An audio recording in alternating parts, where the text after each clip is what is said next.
প্রত্যেক নবীকে মৃত্যুর পূর্বে মালাকুল মউত জানায়, অনুমতি চায়।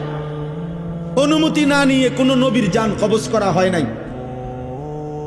তো ইব্রাহিম আলাইহিস সালাম বললেন, আজরাইল, আমার একটা ছোট্ট প্রশ্ন আছে আল্লাহর কাছে, তুমি একটু জিগাইয়া আসো। যাও তুমি জিগাও। তো আজরাইল মালাকুল মউত বলছে, আচ্ছা বলেন। তো তুমি গিয়া বলবা আল্লাহর কাছে, আয়াকবিজুল খলিল রুহা খলিলিহি। আল্লাহকে জিজ্ঞাসা করবা গিয়া যে ইব্রাহিম জানতে চাইছে কোন বন্ধু কি বন্ধুর জান কবজ করে? বন্ধু বুঝি বন্ধুরে মাইরে লাগে?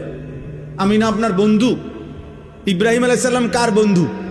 কথা বলে না, আল্লাহর বন্ধু কিনা?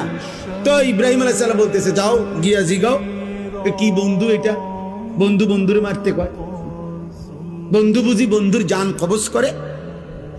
সুবহানাল্লাহ। আল্লাহ তাআলা তখন বললেন, জিব্রাইল, আরে আজরাইল, মালাকুল মউত, তাহলে এক কাজ করো, তোমারে আমি আরেকটা প্রশ্ন করতেছি ইব্রাহিমকে বলার জন্য, তুমি হেঁটে গিয়া কও, যাও আবার যাও। তো মালাকুল মউত এসে এবার ইব্রাহিম আলাইহিস সালামকে বললেন, আপনার কথার জবাবে আল্লাহ তাআলা একটা প্রশ্ন করছেন, আপনি এটার উত্তর দেন। তো বলছে কি? তো আল্লাহ তাআলা জানতে চাইছেন, আয়াকরাহুল খলিল লিকা খলিলিহি, বন্ধু কি তাহলে বন্ধুর মুলাকাত সাক্ষাৎ চায় না?